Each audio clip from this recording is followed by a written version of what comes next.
Alright, and I'm back winging it for another video. Let me just start off by saying, um, I finally entered the future. I finally got a wireless headset again. It's been so long, but I got some virtuosos after like 2 years of staring at them because they're finally cheap now. Um, okay, it's my golden rule, by the way. It's my golden rule. You know, if everyone has like a rule they follow, with PC parts, like my golden rule is, um, there are bad products, but for the most part, everything is within reason, and somewhat usable. Just depends on the situation and what you're paying for it. So if you can get something, whatever it is, for a good price, whether it has concessions in other areas, like it doesn't matter. Like I had a ROG Delta, and let me just say, like the sound quality on the Delta slaps this thing like badly. Now, granted, I'm using the flat, well, not the flat, but like I think it's called I'll check it out real quick. Hold on. It's called EQ Pure Direct. There we go. So I'm using the one that the person sold it to me. Slap on here, and it's the flat profile basically, and I'm just using it because it probably like the most like level EQ. I don't really feel like messing with EQ right now. So yeah, but basically what I wanted to speak about today was, first off, the board, because I promised a like my type of review on the board. Obviously, I'm not gonna give like I don't have a camera for like B-roll or anything like that. Not that it matters because I have my video on the board, obviously. But yeah, so I want to talk about like what the board could do, and just like a brief overview of what I think of the board. What's this? Oh, it's my recording. What am I looking for? So there's this. I want to show you guys that for fun. It's nothing crazy, but just for fun. And these two. And I'll show you guys one of these. It's this one. No, not that one. This one and this one. No, that one. This one. And this one. Yep. Okay, so those and anything else. I'll bring up the board spec page because probably makes sense, and we'll go with pricing as well. And I'm just gonna use the defaults for me. I personally just these two sites are the ones I go by pricing wise. I think you know what, it's fair because I live in South Africa, and South Africa has a legit PC gaming competitive enthusiast community with people that buy expensive parts and are passionate about the space. And I don't believe that I should have to go to like Amazon to give price comparisons because it doesn't really make sense for me. I'm never going to be able to buy from Amazon, and I would think that a lot of people that watch my videos are from this country because they are probably like people that know me or linked the video by like a friend of mine or something. But this one's also pretty good. But I mainly use these two sites for my computer parts. Pretty much just exclusive these two, to be honest. I did buy my RAM from Rock and IT, so if I go to here, but Jean's price is pretty good. But yeah, so first off, let's just talk about the spec sheet. So I want to find a comparison board because we have to consider like pricing is always a factor. We can do my board that I used to own, so like this board. So maybe I'll bring up this board spec page. Just to give you an example of the thing is, right now the prices are very skewed, so they're too similarly priced. Like this is way too close to the Taichi that is on Wooty right now, and you're gonna quite clearly see that. Like, oh wow, this is a really good deal. You're gonna quite clearly see that those two boards are like massively gulfed in performance. Like there's a big difference. For what you're paying, you're getting like so much more value. It's actually like ridiculous. And then we'll choose something else, like maybe I went to the Apex. The Apex is a bit too cracked. Ah, good idea. So in our country, for instance. Now, this is not applicable to overseas, but just want to give you guys an example of what I mean when I say stuff about like price to performance, etc. So, oh, nice, they have the entire spec sheet. That's nice of them. So, all right. First off, some features this board has that a lot of boards actually don't have. Now, this is something that probably most of you guys watching the video, and myself included, don't really make use of, but you get Thunderbolt ports, or I guess these Thunderbolt Type-C ports, and like, I know a lot of people in the space need this. I'm not exactly sure how Thunderbolt, well, no, you have an output here, so you have a Thunderbolt output, but I wonder, I think you need an input though, if I'm not mistaken. Someone mentioned something about how you need like an input for Thunderbolt as well, to actually like make use of whatever you use it for. But either way, like, it's on the board, so it's there, and I mean it's among the feature set, so it's got to be mentioned because like a lot of boards don't support Thunderbolt. Like even this shouldn't. I doubt this does. No, it does not. There are no Thunderbolt ports. So, for example, even something like this, the Unify, no Thunderbolt. So, what else does the Taichi have? Let me not do that. Sign in. The USB port configuration, like I mentioned in the video, it's kind of meh. Like, it's not bad, but it's not like exceptional. Like something like this will destroy it.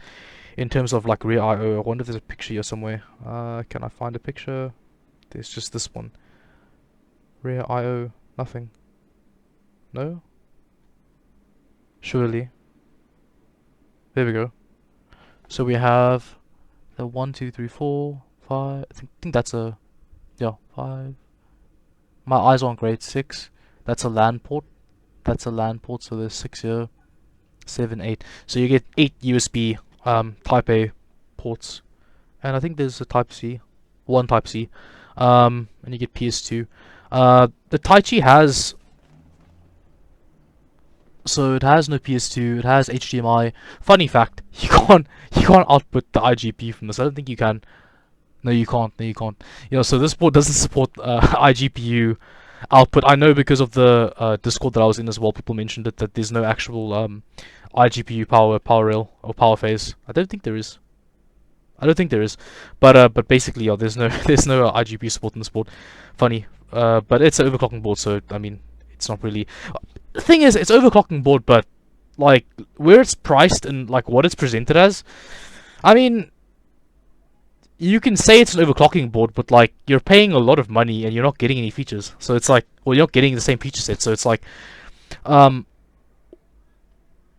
me, like, this board has everything you would want from like an overclocking board, and from the perspective of like a creator slash like high-end enthusiast board. Like you have a really nice built-in audio DAC, you have enough USB ports, you have Thunderbolt, you have these like special, I don't know what these ports do.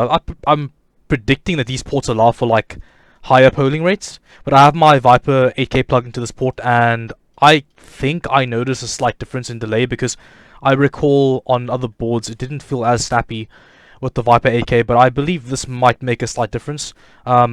You get Wi-Fi 6E, you get 2 LAN ports, one 2.5G and one 1 gigabit.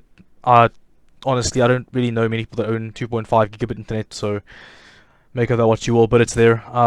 You get a nice, I use this. This is actually really nice to use, because I have a Strix 3080 right now. I no longer have my Red Devil, and yeah, the Strix cards don't come with this, don't come with one, like a ROG official one. But apparently, according to Jay's, Jay's 2 Senses video, the one video he made, the ROG cards actually have, or like this particular ROG AIB model has a pretty good design where it doesn't sag as badly. But to me, dude, if you're paying that kind of money for a GPU, you're gonna want an anti-sag bracket, because like Tech Symmetry has spoken about how a lot of the Ampere cards have come into his repair business, because of the fact that the way the cards sag allows for the chips to kind of like detach from the PCB, and you could have ripped pads. It's a nightmare to fix. It's a lot of money to fix, and a lot of manufacturers will be like, "Yo, it's personal damage. It's not our fault. you know, whatever, and they'll kind of like dodge RMAs that way. I personally haven't had a problem with RMAs thus far, but you always want to be careful, and I genuinely appreciate this feature. Like, I really do. It's a small feature, but like, it's nice to have. Otherwise, it's a backplate. I've always liked backplates on boards just because I hate the idea of like scraping PCBs when you're like sliding the board into your computer, because it's very easy to, like, when you're not using test bench and you're trying to like build an actual case like a lot of people do. The backplate's actually a very nice feature, especially when you're paying like for a high-end motherboard. So yeah, and otherwise, I mean, you get the most default, you know, OP VRM, which I'll speak about in a bit, because there's something interesting I have to mention with this particular VRM. And you get, you know, just the default 6400, but it's got 8 layers. It can do 6600. I've seen it done before by another YouTuber. I'll speak about my experience with the RAM overclocking as well a bit later. I wish the video showed me how long I've been talking, because I don't want to like I don't want to drag on, but alas, I will continue. So where do I go from here? Okay, go straight to a comparable price option in our country right now. Now, granted, this is not what you'd see overseas. Overseas, you'd maybe see like this board at 370 US, and you'd see the Taichi at like 530. But to me, like, the Taichi at 530 probably loses to the Unify X. The Unify X overseas is like $500, which is a extremely good deal. So if someone from this video is watching from overseas and you're trying to like actually get advice from my video as to whether the Taichi is a good option or not, it's a good option, but it's not what I would pick, because pricing wise, this particular motherboard and its, you know, brother, the X, they both occupy the $500-ish price bracket, and at $500 you really aren't going to want to buy anything else. Like, the Apex flat out just does not have the same you know, like full scope like memory compatibility, DIMM slot quality control. Just the most consistent overclocking experience you will have on 12th gen will come from this board. Pretty much everything that I've seen thus far suggests that, and this is a great board. If you know, if the X variant was here, the 4 DIMM variant, it's fine, but it's not really the X, and you can't do 7,000 on 4 DIMMs. I think with this board you top it at about, like, I don't know, maybe 6,800 maybe, but not 7,000, not 7,200 like the X could do. For this price though, in our country, hell no. Do not touch this board, please. I'm sorry, EVTech, do not touch this board. Like, it makes absolutely no sense. Like, you're not gonna notice any, like, unless you can guarantee yourself Hynix sticks and you really need like a 200 megabits per second data rate advantage, which you can easily make up with just timings. Like, the pricing is just not sensible. It's not sensible. There's no world where this board is worth half this board. It's just not a thing. And you can tell in the retail market it's not a thing. Granted, this board is $430 right now, which is well below MSRP in America, and yeah, so this is a ridiculous deal right now in our country, and it's the only board I would consider buying at all, like, period. So now that's out of the way, let's just talk about like the actual results. So let me just start off by saying, while I was testing the board on the first night that I owned it, one of my Trident Z5 sticks, like my 2 really good sample sticks that I pulled from a lucky purchase, the one stick just died. I have no idea why, it just died. Temperature wise, it was not running warm. I always have a RAM fan on my RAM. As I've mentioned before, I'm always using some sort of cooling, especially when I'm testing stuff, and that stick just flat out died. It shouldn't have died at the voltage it was at, and it just makes no sense, but it goes to show that perhaps DDR5 has, you know, there is still a bit of a question mark with regards to quality control. Like, it's unavoidable. It's kind of like, it's not mature yet, so you expect that some samples will just die out in the wild within a few months of use, but that stick just died, and it was very weird. I was very alarmed, did not see it coming. So that's that. it booted 6400 on those sticks. It booted 6400 on my current kit. It can do 6400 on Samsung sticks if you're willing to run the required voltage depending on your CPU and memory controller and your sticks themselves in terms of how good they are in quality. But 6600 is possible. Like I said, I've seen a picture of it stable on this board, and so in that regard, this board falls in line with the Hero and the Formula and the Extreme, more or less. It doesn't hang with the Apex or the Unify X or probably the Unify Normal or the ITX version or the Z690i Strix, or for that matter the Tachyon. But in terms of the Aorus Extreme, Aorus Master, Formula, everything else, this board at this price, it hangs.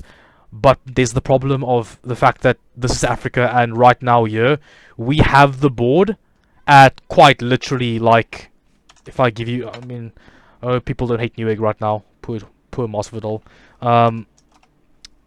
Taichi Z690 okay. So it's 590 right now. Now let me just say, like, ASRock priced this board really high, but it's obvious why they did that, and that's because this board kind of falls in that gap where the OC Formula kind of used to like hang, sort of. I believe the OC Formula launched around like this board's price last gen, but now they have the Aqua OC, which guys have been tearing up, you know, the results with. They've been having a great time with that board. Unfortunately, that board is $1,300, and if it came to this country, funny enough, if it came here, like I said in my initial unboxing video, it'd probably be the cheapest place to buy it on the planet, because right now Rootwear are doing the Lord's work with their pricing on ASRock stuff. I have no idea what agreement they came to with ASRock, but it's similar to something else I'm going to speak about in a bit, because this is like sorcery. I have no idea how they manage this as well, but I'll get to that. And I apologize, this video is going to be quite long, but I'm going to try and like timestamp it just to kind of like break up the video. But yeah, this board right now at its current price is well under MSRP, because MSRP right now is this. And yeah, dude, like 6.5 versus 8.6, man, that's like, pff, man, 75% MSRP, dude. This board at this price that it's currently at in South Africa is like the board to buy. Literally, if you cared about value for money, like even overseas, at $450, like you'd probably buy this board. I mean, it's hard to argue that the Unify X is worth $50 to $100 more than this board, because to everyone it isn't. Like, to a lot of people it isn't. To a lot of people, not being able to use an iGPU is problematic, and not being able to, like, you know, have Thunderbolt, or I guess like not having, for example, two PCIe 5.0 slots support. Like, you know, you can simultaneously run two 5.0 slots, however not at 16x each, 8x each, but one slot does 16x, but two slots support 5.0 in a nutshell. So you could probably run, like, if you had to, next gen, you could do like a RTX 4090 with in the first slot at 8x, sorry. So you could probably power a 4090, or power, but like you could probably adequately saturate the card's performance, or like kind of like you could adequately you know, reap the full performance of the card at Gen 5 8x, and then have like a separate riser card in the second slot doing, you know, PCIe Gen 5 with off of 8 lanes, and then you could have however many you know, devices supports, and then you could be running Gen 5 drives while running a GPU in Gen 5, and you could have multiple drives, because obviously you get 8 lanes instead of 4, as you would a normal, like a normal M.2 _1 slot, you know, below the CPU. So yeah, it's a good board, and unfortunately overseas right now, I don't exactly know what the thing is, but for some reason in our country right now, pricing is pretty damn odd. This board is just being sold for a absolute steal, and as is the case with this absolute mad, stupid, crazy deal, I honestly just don't like. Some of these kits are fine options, like, don't get me wrong. Right now, compared to what this came out at, because I don't want to like disregard Progenics, because these kits aren't like bad deals of themselves. Like, this is not a bad deal for a 6400 native kit, or like, these aren't bad RAM prices, like, compared to what they launched at, and compared to what they were going for on eBay shortly after launch, when there was supply problems. These are all like normal DDR5 prices. This is what you would expect to pay for high-end Samsung or Hynix ICs. But whatever happened, I don't know, and this is now a thing. So, in South Africa, you can now purchase 2x16, 6,000 megabits per second. 40 isn't really significant because it doesn't matter. Like, the XMPs don't really tell you much about the IC quality. But I'll tell you right now, from my knowledge, this kit does indeed support both Samsung, or not support, but it does both feature Samsung and Hynix chips. So you can get lucky. You can either pull really good Samsung chips, which do pretty well. You could pull kind of mid-range Samsung chips like I did. You could pull really good Hynix chips, or like mid-range Hynix chips. But basically, you are guaranteed high-performance Samsung or Hynix, high-voltage supporting, crazy timing, possibly 7,000 megabits per second on like an Apex or something kit for 5,000 fucking rand.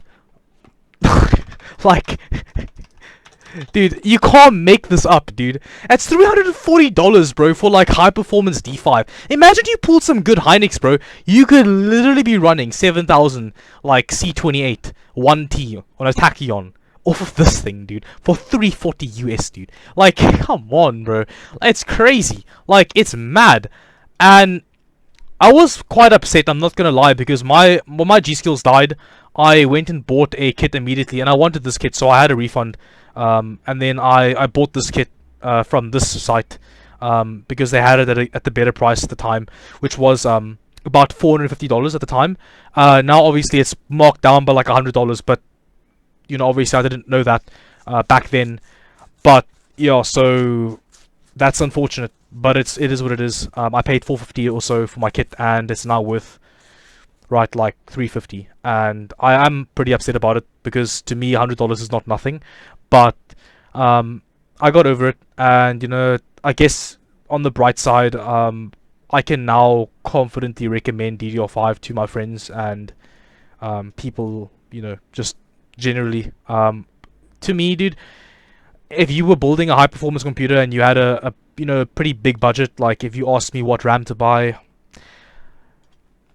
look, I just say DDR5, because there comes a point where it does make sense. At 7,000 rand or /450 US, it didn't make a lot of sense. At 350, I'd probably say it makes sense. Like, I would have to say it makes sense, because if you can grab yourself a nice overclocking board, and you can overclock pretty well, you can get some really respectable speeds. And I don't like the kind of like speak about DDR5 right now, because there have been videos that have like very clearly shown that in some situations, or like a lot of situations in game, DDR5, even at like very mundane speeds, does hang with like decent DDR4, and you get inherent like bandwidth advantages because of the channels on, or like the channel configuration on DDR5, how it's handled, how the data bursts are handled. To me, like, if I had to build a computer right now, like this and the Taichi for 65, like, real talk now, like, this is not even like enthusiast Dane, like, I like to waste money speech. No, this is like real talk.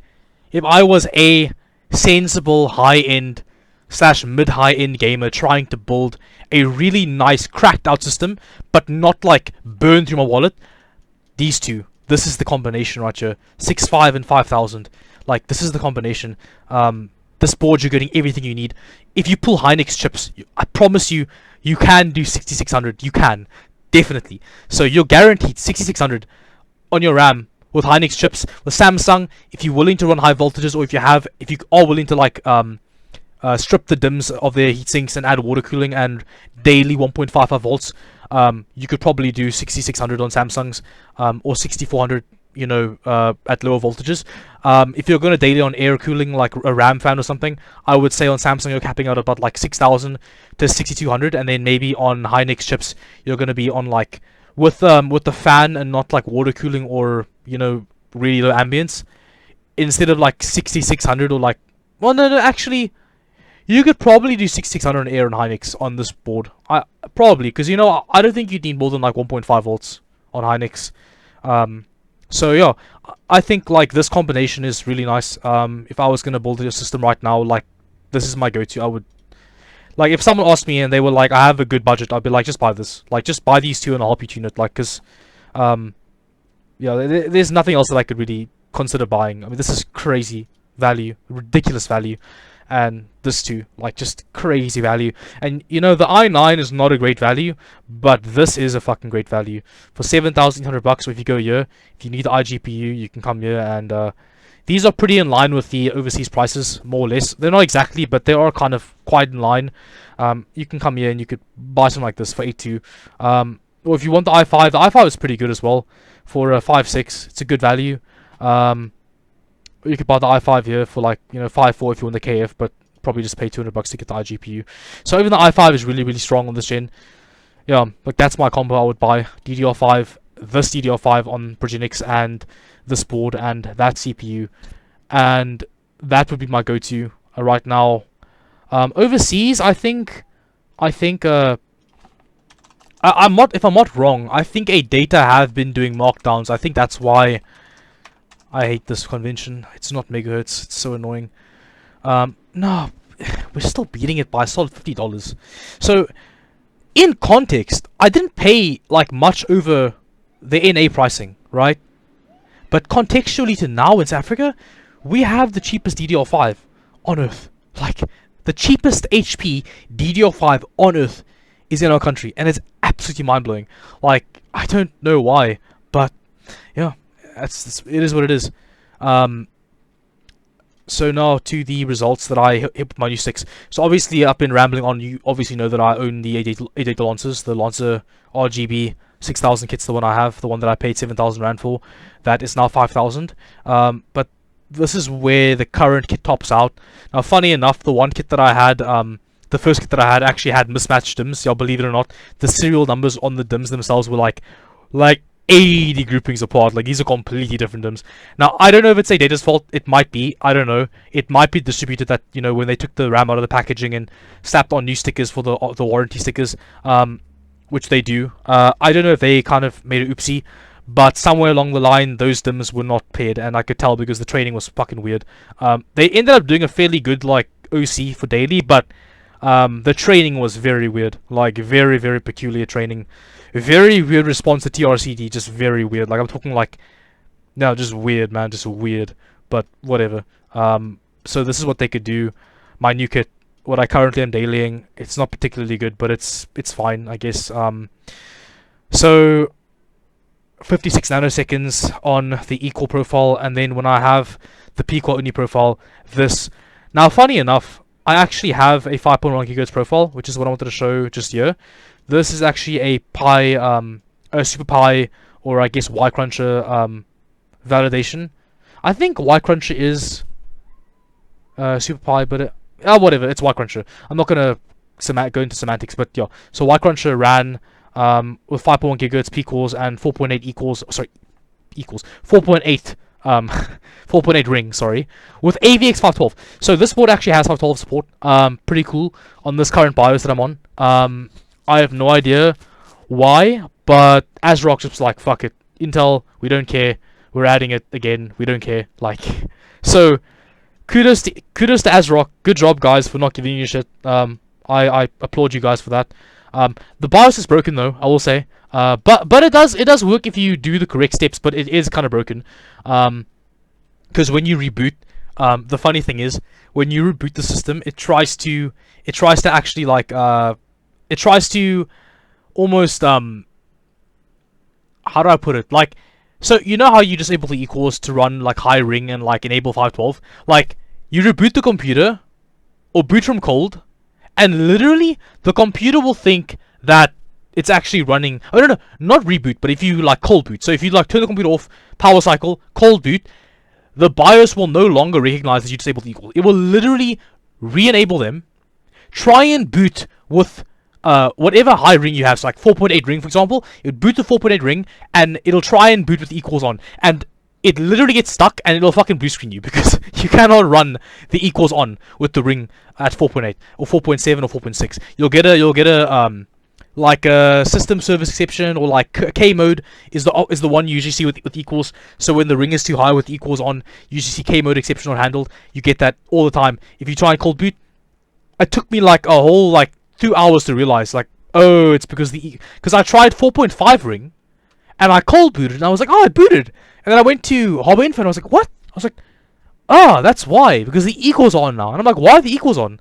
Like, they were off just now. So basically this board's BIOS 8.06, very funny behavior, but yeah. So essentially, you cannot cold boot the AVX 512 slash no equals profile that you have. You cannot cold boot it. It'll boot equals. So if you have the ring too high, you're going to blue screen. You have to go back to BIOS, load up your equal profile, boot to Windows, restart back to BIOS, load up your non-equal profile, then reboot, and then you're good. And then you can reboot again, warm boot, fine again, until you completely power cycle. Cold boot, yeah, fucked. So you have to go back to BIOS, re-enable the equals, manually go back to Windows, then go back to BIOS again, then get your profile that you want for 512. So kind of buggy, but I mean, you can still run 512 daily if you have the nerve to keep doing that process.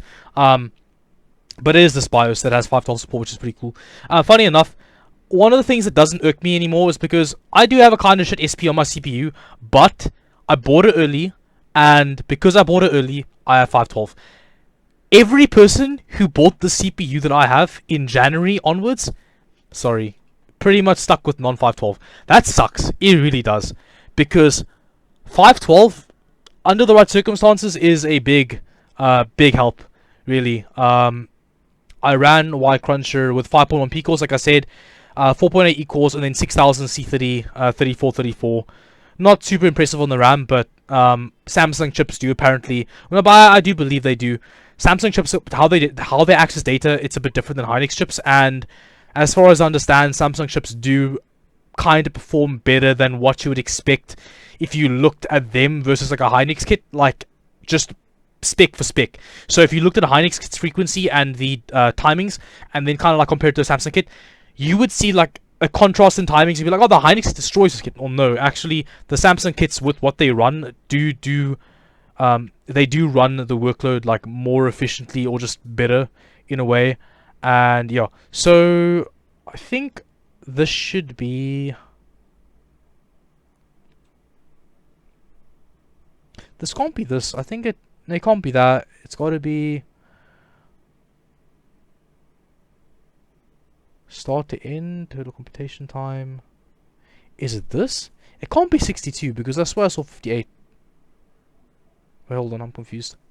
Give me a second. So let's go back to benchmarks.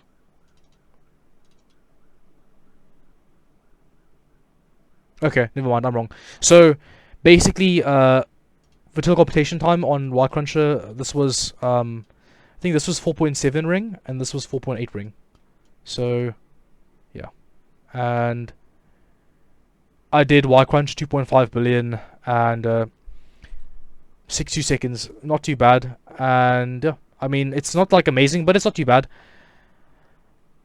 And yeah, I mean, it's one of the reasons why this board is nice. It's got 512 support on the latest BIOS, and I'm hoping that they keep including it, because if they do, then what that does mean is that this board will kind of have a leg up over the competition, because as far as I understand it, some of the other boards have been like kind of all over the place, where like 512 support is on one BIOS and then like the next BIOS doesn't have it. And I think Asus stopped including 512 support on the newest BIOSes. I don't know, something weird. But yeah, so this is Y Cruncher, and those are my IDA 64 scores. And you can see with the P quality profile, like you can get some pretty good latency with just these kinds of speeds and timings. So it's not horrible. Like 54 nanoseconds is not bad. And I would venture to guess if I ran 5.1, I'd probably be like 50, like 5.1, 4.8 ring, probably like 54 flat. I think 54 flat would be realistic. So yeah, pretty like fair, not too bad. I'm not totally like displeased with my current setup, but I really was hoping for Hynix sticks on those, or Hynix chips on my current kit.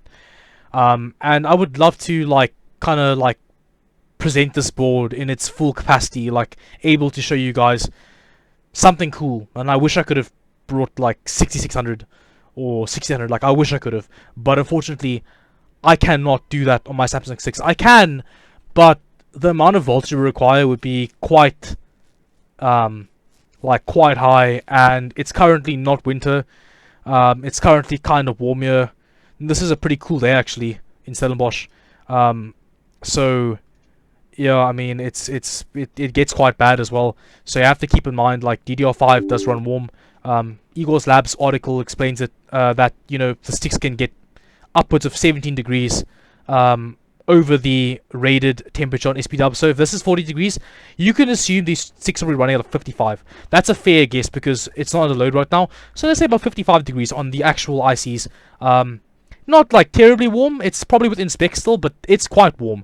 So you definitely don't want to be running this kind of temperature and then having like 1.65 volts of the RAM. That is not going to be a good idea. That might end up just like hard degrading the sticks like quickly. And yeah, and funny enough, funny thing I've found with this board is I've noticed that this board's VCCSA requirements are very, very low, in line with Intel's documentation and in line with other boards like the Apex and like the Unify and stuff like that. And I'm wondering, like, is there some like correlation between the amount of PCB layers, or like perhaps where where the traces lie, or something with the signal integrity? Because I think that the IMC on some DDR5 motherboards has a much better time maintaining like kind of its clock speed than on boards like my old one. Like the Strix F could not run my Strix F could not run like DDR5 6000 at this kind of SA, like not even close, right? But this board can, and it's weird. It's very weird. Like I find it very, very curious. And now something else I want to speak about. This board I've been running. So I've been doing like, if I go to CPU OCs, like, now first off, these are nice comparison pictures because it's funny to see that at with 24 degrees in my town, it required 1.3 volt set to run 5.0 gigahertz P cores, 4.0 E cores, 4.0 ring at 1.3 volts LLC2, about, let's say, approximately 1.23 under load. That was a top out of about 85 degrees on the package, and then that was stable.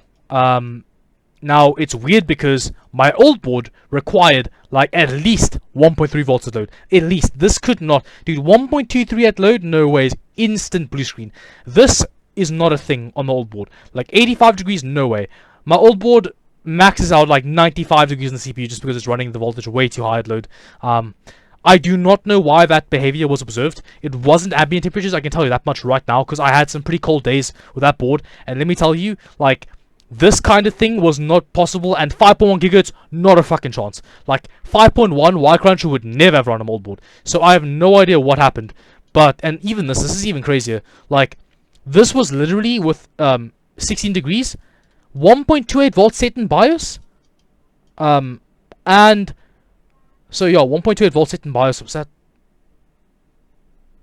Why did it max 1.29? Weird, interesting. But whatever. Oh, it's the wrong screenshot. I'm stupid. Wait, no. Man, it's the same screenshot, isn't it? Yeah, it is. I'm stupid. What did I do? Wait, what?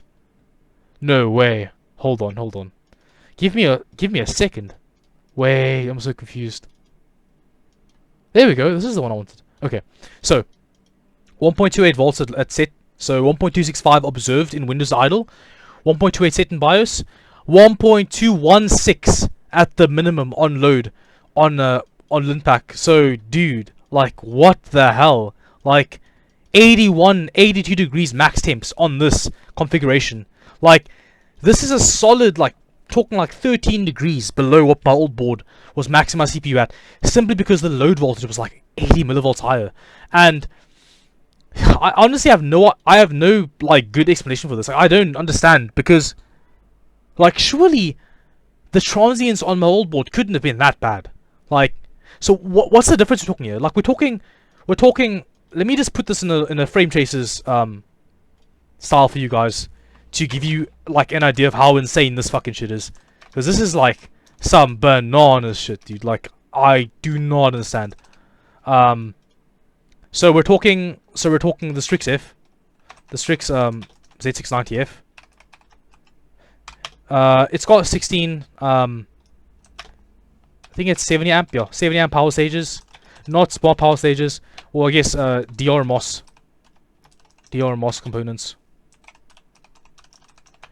And the Taichi has got 20 times 105 amp DR MOS components, but they are smart. So there are smart power stages. You see from documentation on ASRock's whatever site, they have it listed a few places that they are smart power stages, which wouldn't make a difference for like voltage regulation, but just for, I guess, monitoring purposes. But I mean, guys, yeah, there's a lot of info, yeah, that they offer you. I mean, I did hide some of it, so let's see. But yeah, I mean, like, the sensors and everything. By the way, the sensors everywhere. This sensor is native to the chip itself. This is the ASRock sensor, and then they give you this. Like, this is the sensor. So they offer you this, and then, like, what did I hide? I mean, they give you this. No dye sense readings on the voltage. No dye sense voltage readings. Like, I mean, I don't know. Like, what do I say? Like, what do I say? Like, I know it's not dye sense because I know it's not dye sense because if you set LLC 1, you get 15 millivolts of V-droop, and I know it's not dye sense because the temperatures at load are comparable to what you would expect from looking at my previous board's results. So I can say that the Strix board 5.0p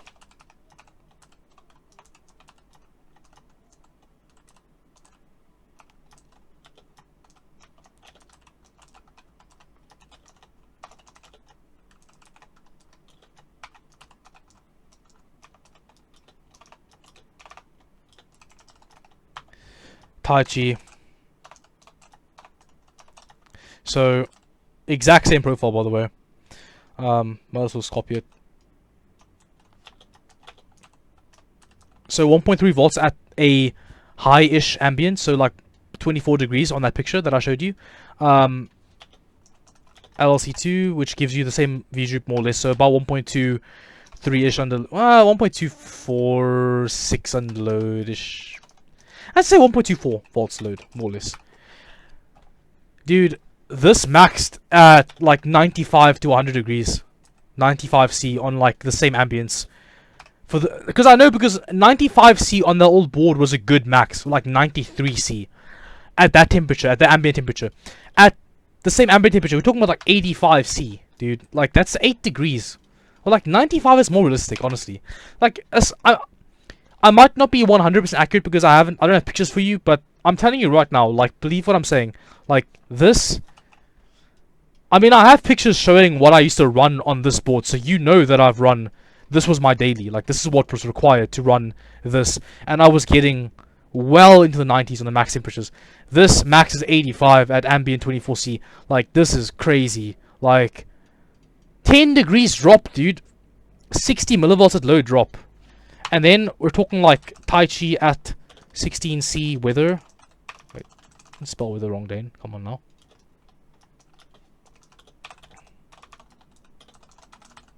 So we can say the Strix is like 20. No, dude, there were days where it was at like fucking. Dude, there were days where it was at like 8. 18C weather, dude. There's no way. Like 18C weather, and this would yield like maybe give it 92C. I'll be nice. 92C, 85C on this, and then dude, this like literally just blows them both out of the water. So cold day, Taichi board, literally 1.28 volts set.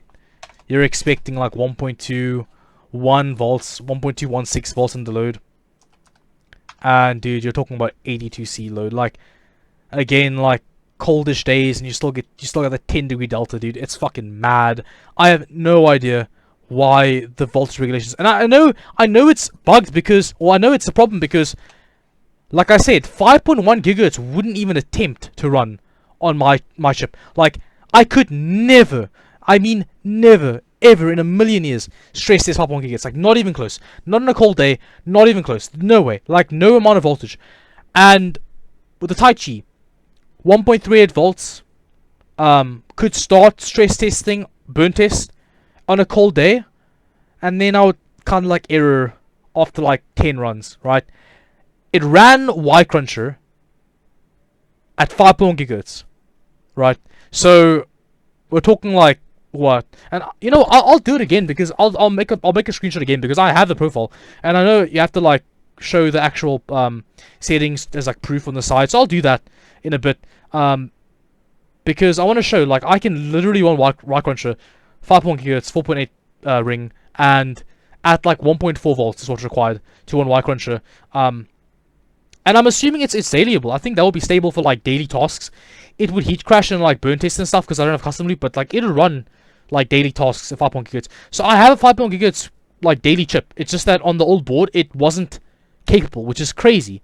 But it's cool. I'm happy. I'm happy about the if anything, I'm happy about the fact that I can now finally like use my chip with respectable settings, like not feel like a total chop, like running fucking 5 gigahertz at like the same voltage people running like 5.2 at. Like that's horrible.